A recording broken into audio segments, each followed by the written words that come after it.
Hi, Frank. Hey, Bob. How are you? Good. How are you doing? How's the weather in Washington? Well, it's beautiful, beautiful spring day. I apologize to be using this clunky old phone. My son, when he watched my last interview on this Blogging Heads TV, said I look really dorky, but that's the way it is. Well, isn't it the job of a son to consider you dorky regardless of what you do? Yeah, I guess that's... Is it an adolescent son?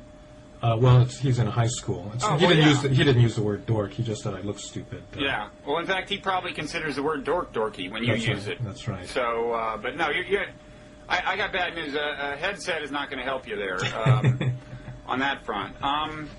But anyway, thanks for taking the time. Are you writing any epic books or anything that we're taking you away from? No, not at the moment. I have just finished classes, so I'm a free man for the 3 best things about academia, are June, July, and August, so I'm getting ready for that. Okay, well, we'll try to exploit that in all 3 of those months. Well, you and I were at a kind of a conference-like thing this weekend, and during a panel discussion, did I hear you correctly when you said that you thought China was a bigger foreign policy challenge for America than the Middle East? Well, yes, in the long run, I believe that it is going to be a bigger challenge. This is a conclusion.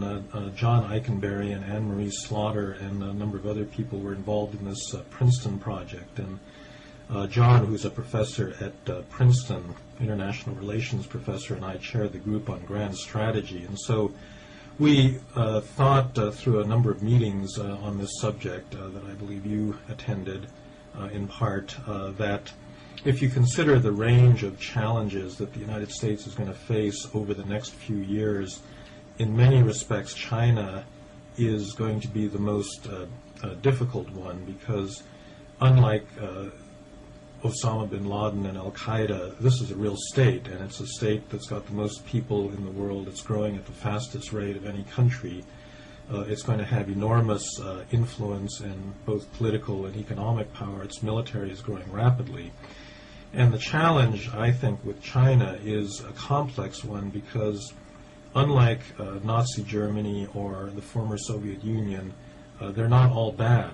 They participate in a globalized market economy. We benefit from our trade relations with them. They allow a considerable space for economic freedom, but they're not politically free. And so it is it's the new ideological challenge now that the Soviet one has failed. And I think that managing a relationship with a big, powerful, smart, together potential great power or potential superpower is actually, in the longer run, a more difficult thing than dealing with terrorism, where and I guess one of the problems I've had with the way that the Bush administration has talked about terrorism is that they say, well, this is a challenge like communism or fascism, it's World War IV, and I think actually that it's a threat of a lower order. It's a threat where you've got a very small probability of them being able to do catastrophic harm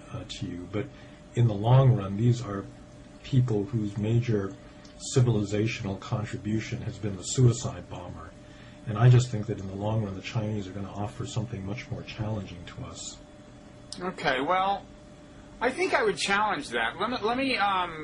Let's pause and let me assemble a little of the anecdotage that I would use on my side of the argument. If maybe we could review a little bit some of the events in the Middle East just over the last week or so. Because for one thing, I'm curious about what you think of them.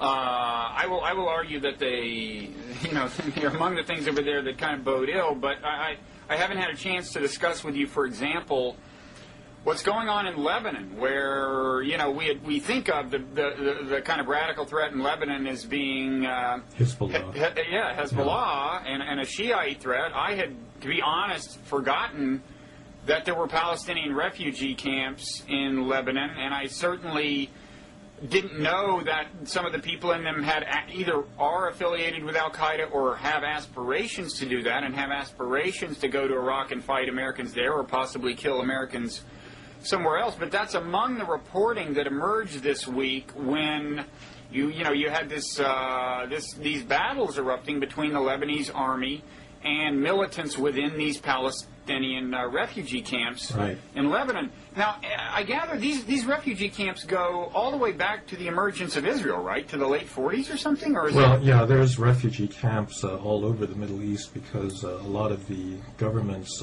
surrounding Israel were not willing to accept its permanent legitimacy and existence, and therefore did not want to resettle Palestinians in their own countries. And so Lebanon has got a large number of them, but they also exist in Jordan and in other parts of the Middle East. So, and I gather some of the reporting indicated they do not have the political rights that ordinary Lebanese citizens would have within Lebanon? Well, that was the whole point. The idea was to prove that the displacement of Palestinians was only temporary until the point that they could go back to Palestine, and therefore there was a deliberate effort to not give them rights as citizens. And of course, in the 1970s, this all led to Black September and the Jordanian Civil War, when the Palestinian, Jordan had been the country that accepted the largest number of them, and then the PLO did a series of spectacular hijackings and challenged the Hashemite monarchy in Jordan, and then had to be violently suppressed by the Bedouin, the Bedouin-backed Jordanian army. So ostensibly, not giving them political rights is kind of on their behalf in the sense that it supposedly validates their claim to entitlement to live, to live in sovereign fashion on the land currently occupied by Israel. But I've got to imagine that the people in the refugee camps would rather have political rights for the time being, right? Or what is the deal? I think that it was a certain amount of hypocrisy on the part of Arab governments that they claim they're acting in principle, but in fact they didn't want to have to deal with this influx of Arabs from other parts of the Middle East, and therefore have to give them rights and allow them to participate and so forth. But I think that actually what happened this past week in the refugee camp is not it's not an interesting reflection of the Arab-Palestinian and the Palestinian-Israeli problem so much as a reflection of what's going on in Iraq, because these people, as I understand it, were radicalized as a result of the Iraq conflict, and it's one of the many, I think we've been anticipating over the last couple of years, a lot of fallout effects from the conflict in Iraq, that something like 2 million Iraqis have been driven out of Iraq or have fled Iraq mostly into Jordan, but into all of the other countries, including Lebanon. Some of them are just refugees, but some of them are actually ideologues or that have trained in Iraq and have carried these jihadist ideas back to their own countries. And so I think this is just the beginning of a process where we're going to see a lot of blowback from the Iraq invasion that is going to be quite destabilizing. Jordan is probably the country that's in the, also besides Lebanon, very much in the firing line of this. Yeah, and meanwhile, elsewhere in the Middle East, in the realm of inauspicious developments, I would say, is what's going on within Gaza. Right? There. I mean, Fatah and Hamas, the two rival groups there. Although the last 24, 48 hours, I'm not aware of as many scary headlines as we had heard previous, but I haven't been that tuned into the news. But in any event, something close to civil war seemed to be bubbling up there. And then in the midst of it, Hamas started lobbing rockets into Israel, and Israel has responded, certainly not with the kind of force they responded earlier, either in Lebanon or after the kidnapping of the soldier by the Palestinians shortly before the Lebanon conflict. But they responded with some force and have not confined it to taking out rocket positions. They actually attacked the house of a Hamas leader and apparently killed a number of people other than the Hamas leader. So that's looking not all that reassuring, right? Right. It's a three-cornered struggle where Fatah and the Israelis actually have a common interest against Hamas, but the Fatah people can't really make that too explicit, and so it's a pretty delicate dance that they're doing. Right, and in fact, Hamas is I assume, trying to exacerbate tension with Israel, precisely so that they will win support at the expense of Fatah by virtue of, claiming to represent, the Palestinian cause against the Israelis, right? I mean, somewhat the trick that Hezbollah pulled in Lebanon, right? Being seen That's as right. That's right. They can generate a lot of popular support by being at the receiving end of the Israeli reaction. So it seems so in both there in Palestine and in Lebanon, we're seeing what presumably is a dynamic that will have the effect of continuing to radicalize Muslims. Well, and I think there's also a common feature between Lebanon and Gaza, which is that the basic problem is you're dealing with weak states. In a sense, although the displacement of refugees into Jordan has always been higher than in Lebanon in proportionate terms, Jordan has a pretty strong state. It's got a king and an army and a legitimate regime that's seen as legitimate. You don't have that either in Gaza or in the PA, in the Palestinian Authority, or in Lebanon, and one of the reasons that these problems become so neuralgic is that you have this dynamic where a weak state becomes weaker as a result of this internal conflict, and then that makes it impossible to really move ahead on any kind of political settlement, because you can make a settlement with a state that can enforce rules on its territory, but it's much harder to make a deal in a lawless territory where you've got a multi-sided conflict going on. And so I think the lack of a centralized state authority is really key to the problems in both Gaza and Lebanon.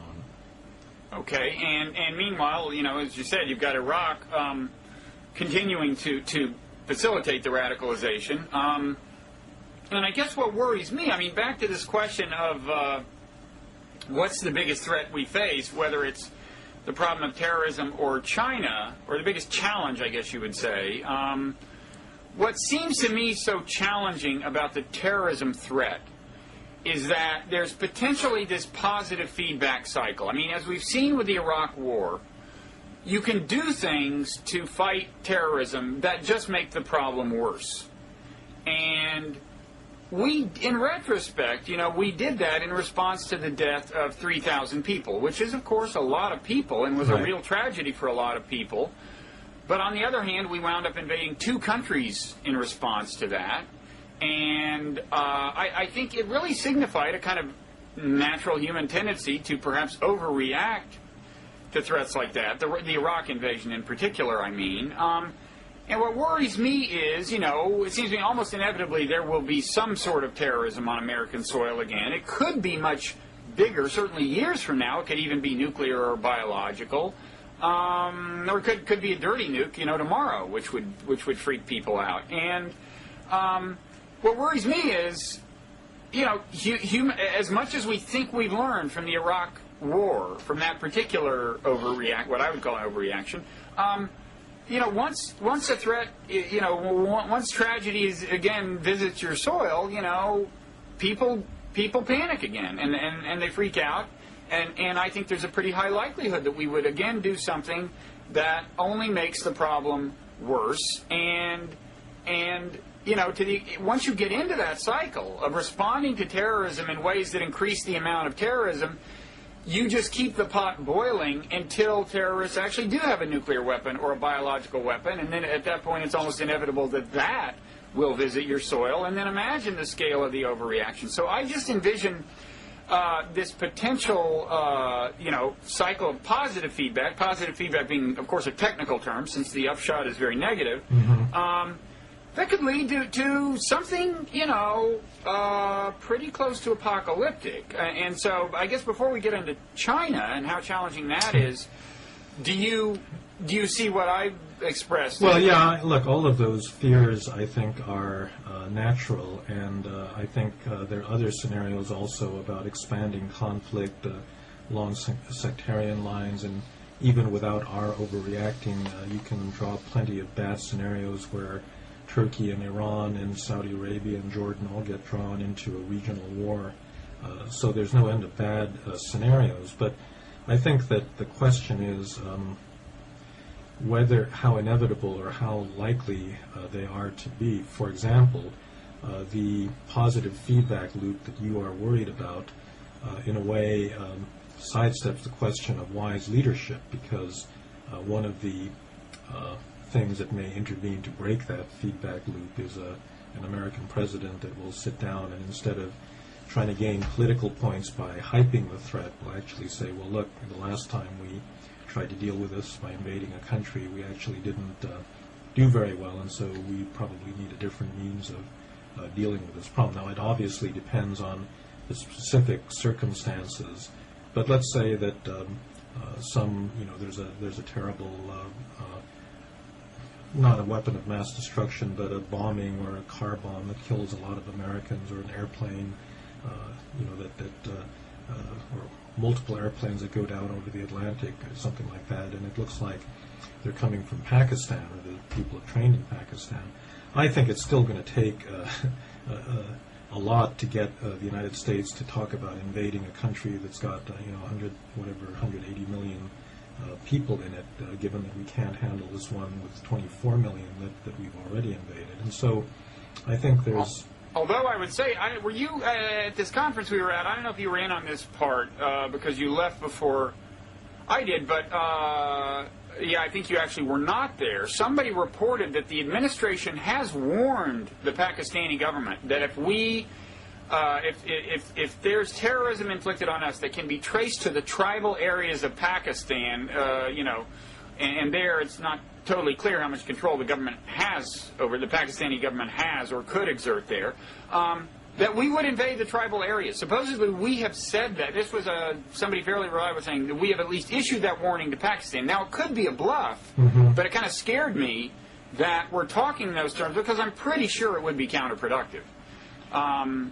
So anyway, I'm not sure I dismiss us doing something possibly ill-advised, but...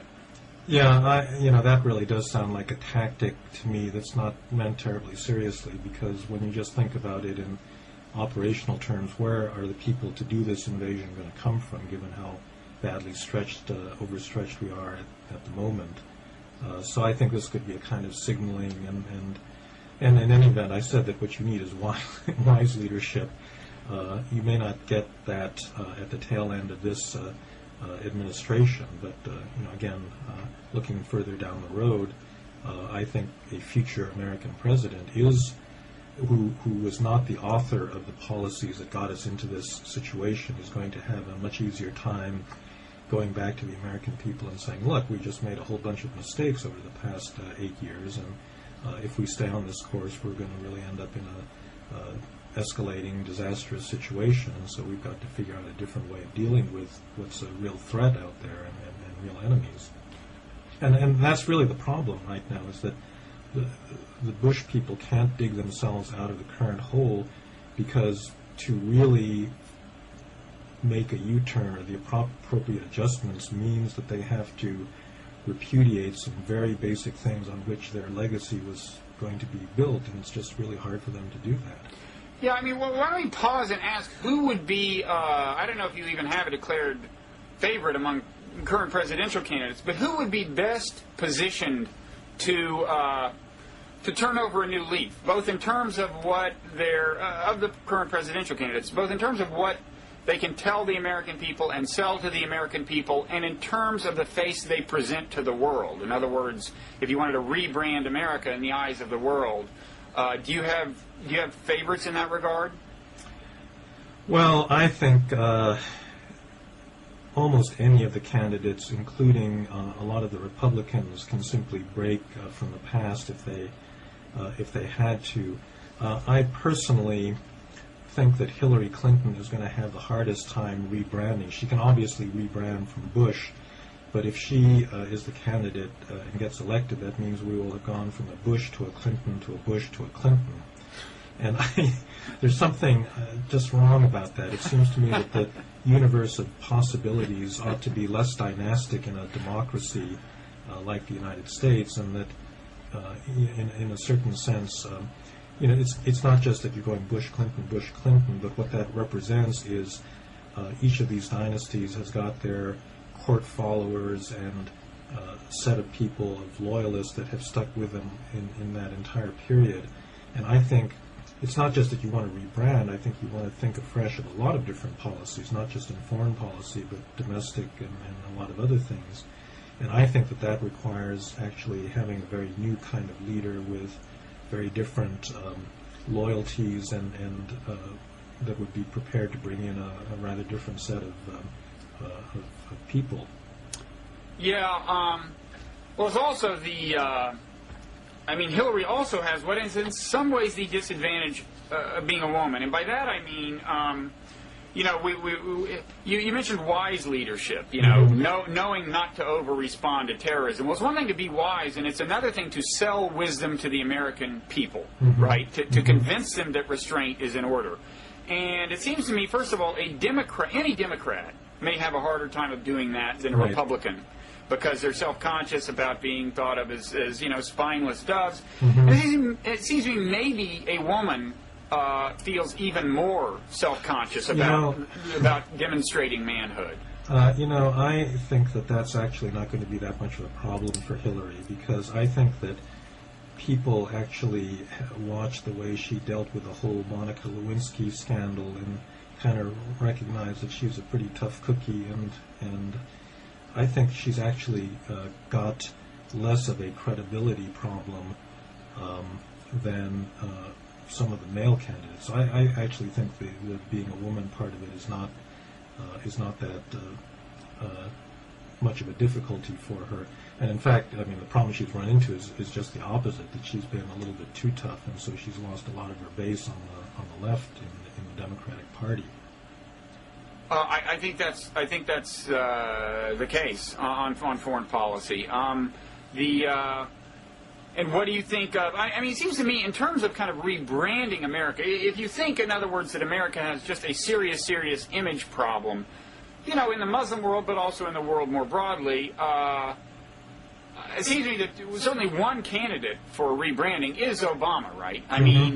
Not even white. This is really different. And the generational change, I think, makes a big difference too. It's just going to inject a whole new look to American leadership, I think. What do you think of Gore in this regard? In a certain sense, you could argue that it is our way of saying, okay, we're just going to press the reset button. This is the guy who won the popular vote in 2000. Who knows how different things might have turned out if he had been the president? We're going back to square one. Do you think that has any of the same effect that an Obama candidacy would have in rebranding? I think Obama's got a lot of advantages over going back to a Gore, but I think that in some sense the differences between them is much less important than just having different administration without all that baggage that the Bush people are carrying around with them. So I think the rebranding is going to start virtually regardless of who is elected. Yeah, I guess. Of course, if Mitt Romney gets elected and then doubles the size of Guantanamo, as he suggested in the last debate, then that's not going to help. Yeah, and and it's a pretty hawkish group on the Republican side, right? At least in terms of how they're talking. Unless you think Ron Paul is going to pull off an upset victory, or Chuck Hagel is going to enter the race. Well, obviously they're pitching things to this extremely conservative base in preparation for the primaries right now. So what they say in the short run is not necessarily the best indication of how they would behave as president. I also have a view that by the time you get into primary season, it's going to be politically untenable for any of them to take a really hardline position in Iraq, and I think every one of them is going to have to argue for some kind of a withdrawal plan, because I think that regardless of what happens to the surge by the September to December time frame, they're not going to be able to offer any hope. No Republican is going to be able to offer a plausible date in the future by which things will yet again turn around. And I think the idea of going into the election season saying, well, basically we'll just have to stay forever is a loser. So all of them, I think, are going to have to go to Plan B at that point. Okay, yeah, let's talk a little about Iraq before we get back to this China versus the Mideast question as a foreign policy challenge. You wrote an LA Times piece, I don't know, a few weeks ago, I think, on Iraq and on the surge. You talked about the surge a little at this conference we were at. You don't hold out much hope for it actually working, right? Well, I think that the center of American strategy really always had to be something different, which was putting together an Iraqi military and police that would be able to support the government in the absence of heavy American support and presence.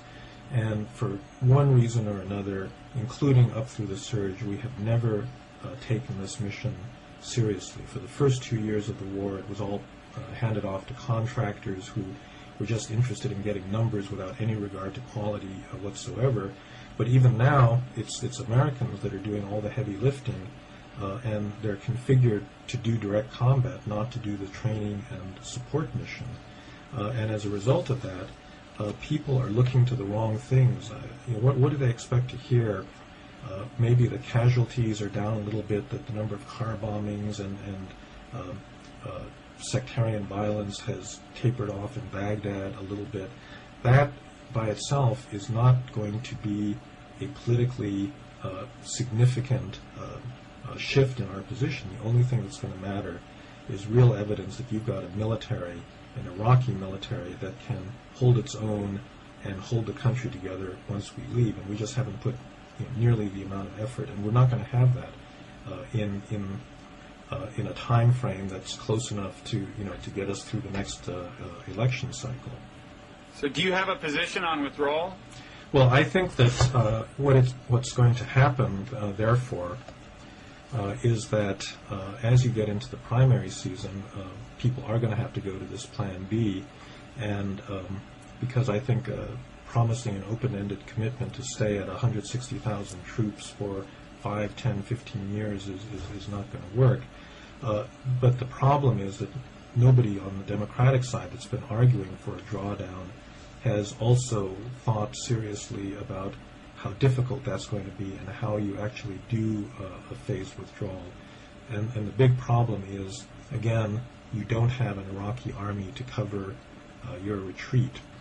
In Vietnam, we had a 1 million-man army of the Republic of Vietnam, the South Vietnamese army, that held on for a good 3 years after we took out most of our combat forces until they were finally disintegrated in April 1975. And we don't have anything like that. So I'm not even sure that something like the Green Zone or this giant new embassy that we built in Baghdad is going to be viable if we take out the bulk of our combat forces. Speaking of Vietnam, how do you rank Iraq in the pecking order of American foreign policy disasters? It's hard to predict, and I think when you're in the middle of a big fiasco, it sometimes seems like a bigger deal than it does in historical hindsight. So that in the case of Vietnam, of course, one of the reasons that we thought we had to hold on was the domino theory and the belief that communism would be on the move, that we had to maintain our credibility. In this case, that's why Nixon and Kissinger spun the thing out for another few years beyond the time that the American public was really ready to withdraw. And what we didn't anticipate was that capitalist East Asia was on the rise, that Vietnam would be marginalized as a economic backwater because there was so much growth taking place in the rest of Southeast Asia. And so we were actually surprised or blindsided by a big upside that we didn't anticipate at the time. Now, I'm not saying that something like this is going to happen in the case of Iraq. We can spin out lots of really bad scenarios like the positive feedback loop that you were describing, but it's also quite possible that Iraq will see a growing civil war, and then all the different parties will sort themselves out into relatively homogeneous neighborhoods. They'll get tired of killing each other, and then they'll strike a deal, and the place will go back to some semblance of order once we're out of there. Yeah. In which case it'll be a disaster, but a disaster on the scale of Vietnam. Yeah, I think you're right that it's hard to say when you're in the middle of one of these things. I mean, Vietnam, in the immediate aftermath, everyone was talking about Vietnam syndrome. We'll never be able to intervene anywhere again. And first of all, we actually did warm up to intervening in places eventually, obviously. But also, also it didn't take that long. I mean, Reagan, the final collapse of South Vietnam was 1975. Reagan is elected in 1980. Yeah. And already you get this very tough renewal of American power around the world, and so it's only a matter of 5-6 years in that case. We invaded Grenada. Right. But also, I do think in retrospect, Vietnam just almost seems to me almost irrelevant to the collapse of the Soviet Union. I mean, to me it just seems like, look, this was a system that was doomed to fail, and the object of the game was to avoid having a nuclear war until it failed. I was there in 1991 or something when it was still technically the Soviet Union. And I just, once you got a glimpse of the economy up close, you couldn't believe we had ever been afraid of these people. I mean, I remember I went into the premier department store in what was, I think, still called Leningrad then, St. Petersburg. And in the home of, first you went to what we would call the consumer electronics section. Right. And they had underneath the glass counter, they had these individual vacuum tubes. We were already well into the microchip revolution, and what would happen is people would come buy a vacuum tube and take it home and fix their TV set by replacing a vacuum tube. You went to Bob, I'll tell you, I purchase Russian vacuum tubes. I just bought a set last month because all really high-quality power amplifiers use vacuum tubes, and the only people that still make them are the Russians. And so that's a very important market, and I don't want you to say anything bad about Russian I didn't mean it tubes. Personally, Frank. Now, I suppose you're also going to tell me you use washboards, because then I went to the section where we would have washing machines, and in the premier department store, they had washboards, stacks and stacks of washboards. If you don't have electricity, washboards probably come in pretty handy. I guess so, but if you don't have electricity, there's a limit to how terrified the West should feel of you. Anyway, what I was going to say was, I think it was destined to implode. And there's a non-trivial argument. It was made by John Mueller, whom you probably know, political scientist, that if anything, letting the Soviet Union acquire client states only hastened their demise, because every one was a liability. Because if the client states had to use the Soviet economic system, that meant the Soviet Union would have to wind up subsidizing them, because it's not a productive system. And it's just keep adding on the weight until the whole thing collapses. You could argue that, give them Cuba, give them anything. But yeah, although by supporting the Mujahideen in Afghanistan, we vastly increased the cost of that, holding on to that client state. I mean, there was blowback from that, of course. But, yeah. The other thing is that there's a human cost to all these client states as well. The Derg in Ethiopia was one of the nastiest regimes we've seen in Africa. Yeah. Well, and even today, Zimbabwe is kind of a legacy, isn't it? I mean, right? That was a Soviet client state, wasn't it? Or they supported ZANU. Yeah, they supported the insurgent groups there. Yeah.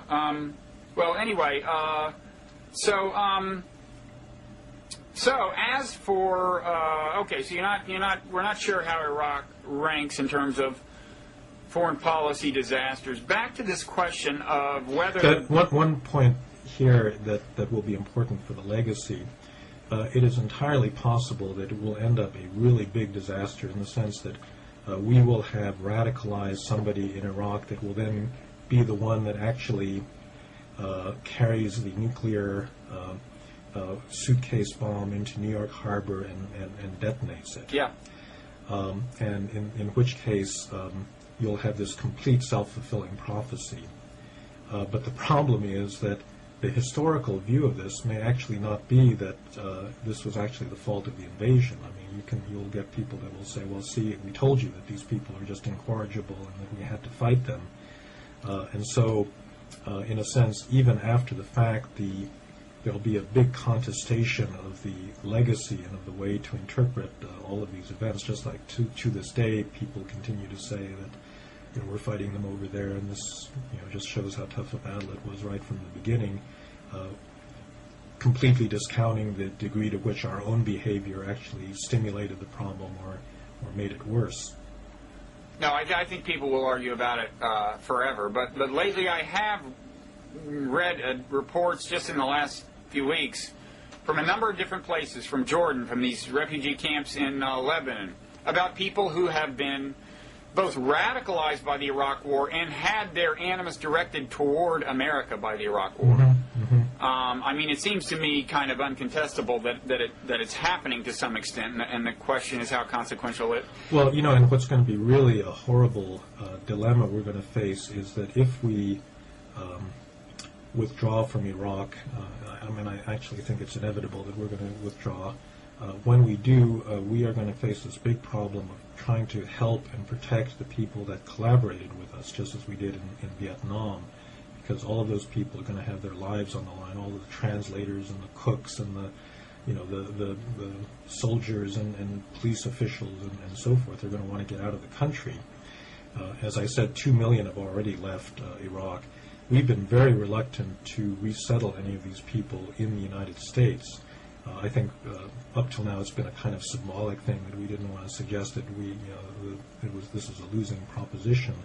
But unlike the South Vietnamese that came into this country after 1975, we're going to have a real problem with terrorism in this group of people, because there will undoubtedly be genuine bad guys that will try to insert themselves into that refugee population, right, precisely to do us this kind of harm. And so we're going to face this horrible dilemma of actually, do we keep out people that we have a big moral obligation to because we're afraid of terrorism, and if we let them in, do we put ourselves at greater risk? Yeah. And I guess Guantanamo's out of the question, huh? Well, yeah, I would hope so, for that group especially. Yeah. I mean, that's the problem, is that with a lot of these people, you're not going to be able to vet them, and you're really not going to be able to, this has been one of the problems all along. We can't tell who's a bad guy in Iraq, and I think we're going to have the same problem when we come to refugee populations. Well, and a kind of parallel problem is, to the extent that we grow anxious about our domestic Muslim population, we may start treating them in ways that make it more likely that we will have a problem with our domestic Muslim population.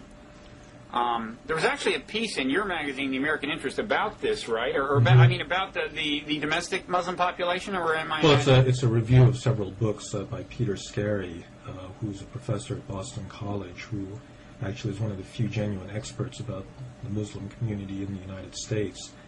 And so he reviews a number of books that have been written recently about Islam in America. Right. Okay. So on this China issue, now you maintain that notwithstanding all of this bad news in the Middle East, in a way China is a more challenging foreign policy problem. And in your mind, this has a lot to do with the fact that it's a pretty authoritarian state. The Chinese are not free in our sense of that word. That's right. I think that the challenge they pose is a really different one, because unlike the Nazi Germany or especially the former Soviet Union, they're not necessarily trying to export their system to other places. What they believe in is that everybody should be allowed to do whatever the hell they want and not have to listen to lectures about democracy and human rights, and commercial interest largely overrides any issue of principle. So in the case of Sudan, they need oil. They don't care about Darfur, and they're willing to help the Sudanese government break sanctions, international sanctions, in order to achieve that principle. And I think the real difficulty will be, as they get economically and politically, militarily more powerful, increasingly the way that we deal with global problems will be shaped by Chinese preferences.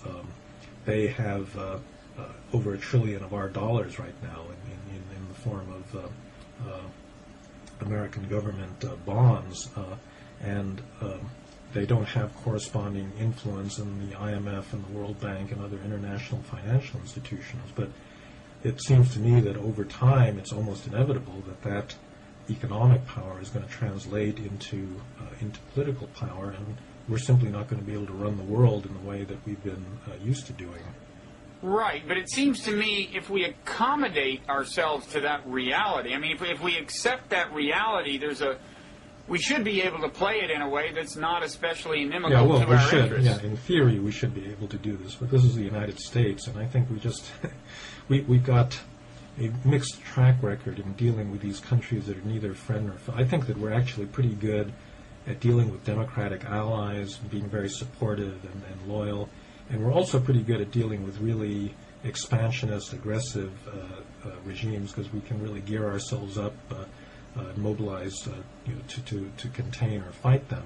But China falls really in this gray area in the middle where it's not a friend, it's not a foe, or it's not an outright foe the way the former Soviet Union was. And you need this long-term kind of modulated policy, and I think that that's just something we struggle with because we like to see them as all black or all white. Well, we do, but to me, if you compare that to the challenge of responding to a big terrorist attack with restraint, and not getting payback real soon, it seems to me that the latter is a much stiffer leadership challenge. Well, I'm not sure about that because I think if we don't play our China cards right, we could get exactly that same kind of self-fulfilling prophecy that we've had in the case of terrorism in the Middle East, except this time it's going to be a really big, powerful nation-state that if you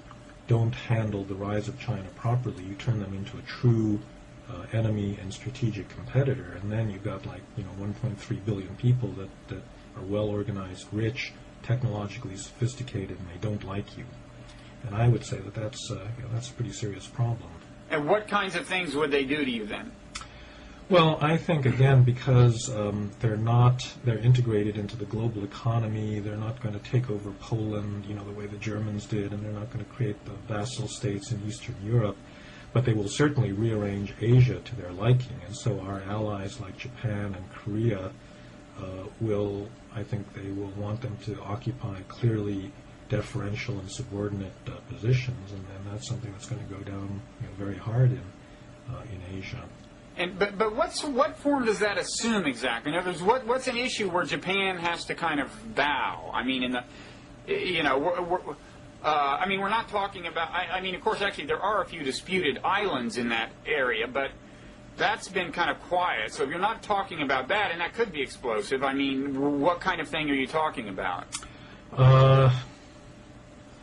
Well, I'm not. It's hard to come up with cases where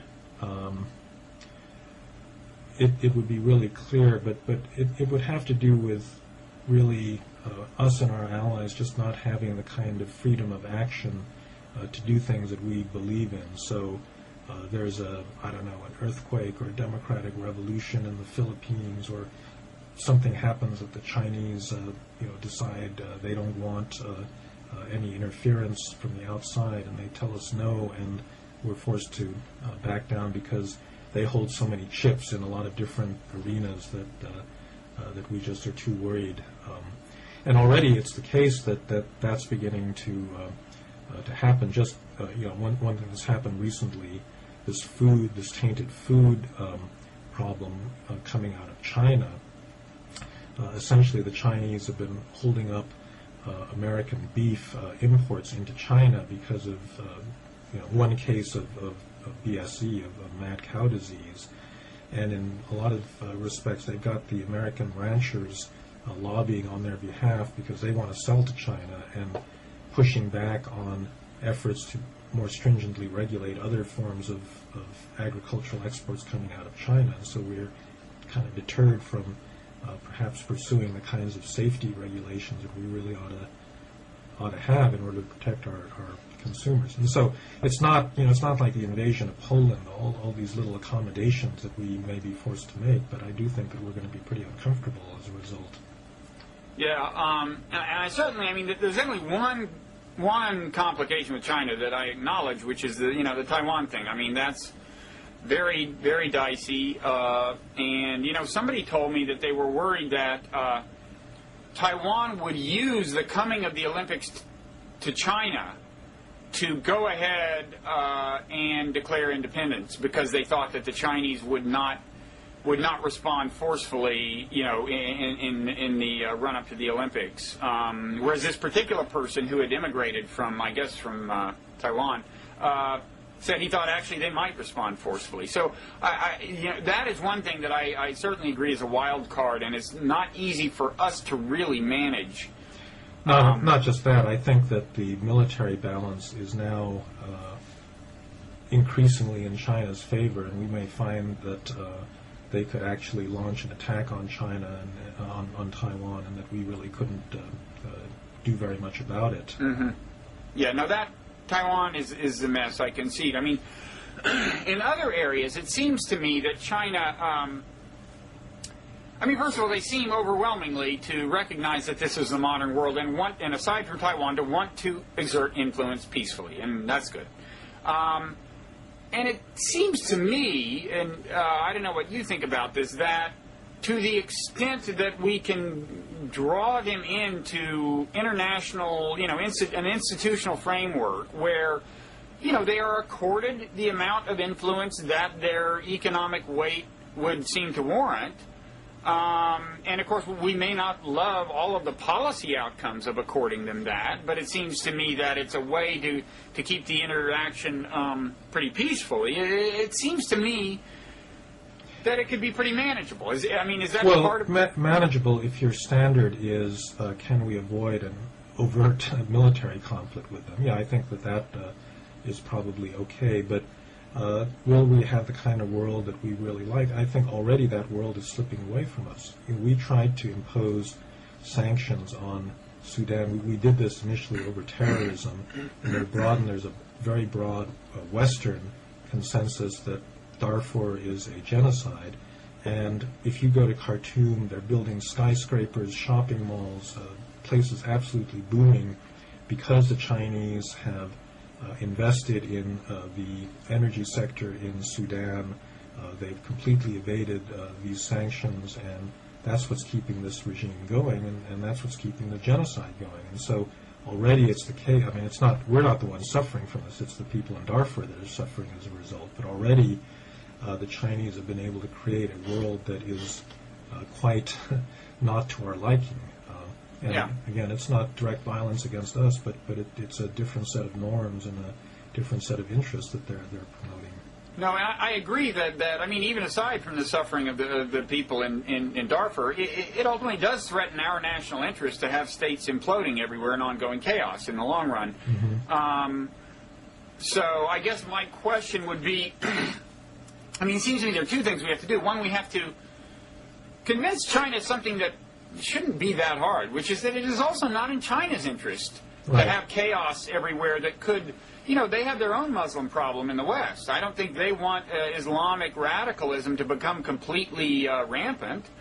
And also, if you look at the kind of bad actor type states that they tend to support, the government of Sudan is one example. It seems to me almost always, at least, explicable in terms of China's obsession with locking up these energy supplies and or pursuing some other economic interest. And one question I'm not sure of is kind of why the obsession. The cynical explanation is, well, China's planning for the day when it wants to do really bad things and be impervious to any kind of energy, sanctions. More plausible, it seems to me, is some sort of vaguer insecurity. But it seems to me possible that if you could, reassure them on that front, on the energy front, and convince them that supporting bad actors is ultimately not in their interest either, and that they just can't keep being free riders on these problems that are threats to all of us. It seems to me that's the general way to try to attack this. No, I think so. And even on Darfur, just in the last couple of weeks, the Chinese have seemed to indicate that they can be embarrassed by their support for the Sudanese government, and they've been talking a bit about perhaps trying to persuade the Sudanese to get more in line with what the international community wants. And so I think basically that has to be the strategy. Yeah. But rising powers are really hard to accommodate. It's very hard not to develop real apocalyptic fears when you project the growth pattern, 10, 15 years down the road. And when you're in a current conflict and you think it's just going to get worse over time, I think that leads countries to oftentimes to miscalculate. Yeah. I mean, I guess it seems to me that in China, it's easier for me to formulate a response that would, in theory, work compared to, say, the problem of Islamic radicalism, given the point that it's gotten to. And also, once you have that, easier in principle to sell to the people than it is to, in the case of Islamic radicalism, get them to demonstrate great restraint after even an epic kind of terrorism attack. I guess those are the two reasons I'm more optimistic about China. And there's also the fact that this is my own view, and you may not share it, that I think the currents of technological history are favoring growing freedom in China. And in fact, one thing I worry about, actually, is that the pressure in favor of freedom in China, the empowerment of previously not powerful people through technology, may happen so fast that the Communist Party will not manage to accommodate it gracefully, so that you could have tremendous turbulence within China. That worries me. But I do have the kind of faith that broadly speaking, the currents of history are headed in the right direction. Well, you've written about the currents of history, as I recall, Frank. Yes, I have, but they're always very long-term, and I guess the question is whether you can avoid a short-term disaster that will put you off this course. But yeah, I would agree in the long term. There probably are these larger social forces that will have some effect in changing the nature of the regime, but that could be a long time away. Yeah. Okay. Well, I don't know. It's probably exhausted the main things to worry about in the world. Yeah, we'll just wait a week. Yeah, and if whole new problems don't arise, then new manifestations of these ones will, I'm sure.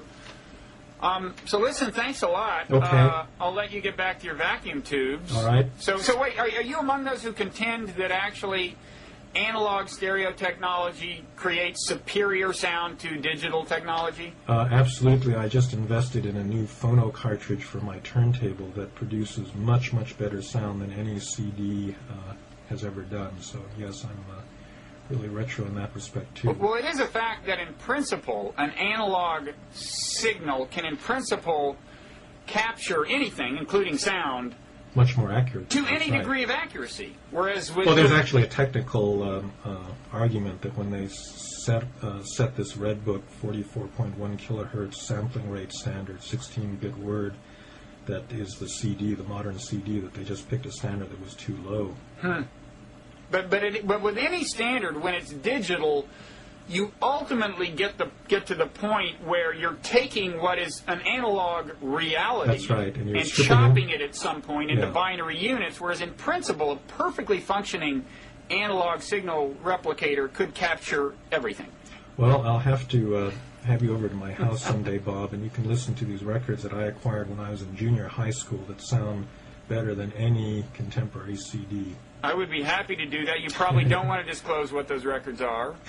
Feel free, but you probably don't. No, that's... Okay, well, I'll find that out off the record then. Okay. All right. Thanks a lot, Frank. Okay. Bye-bye. Bye.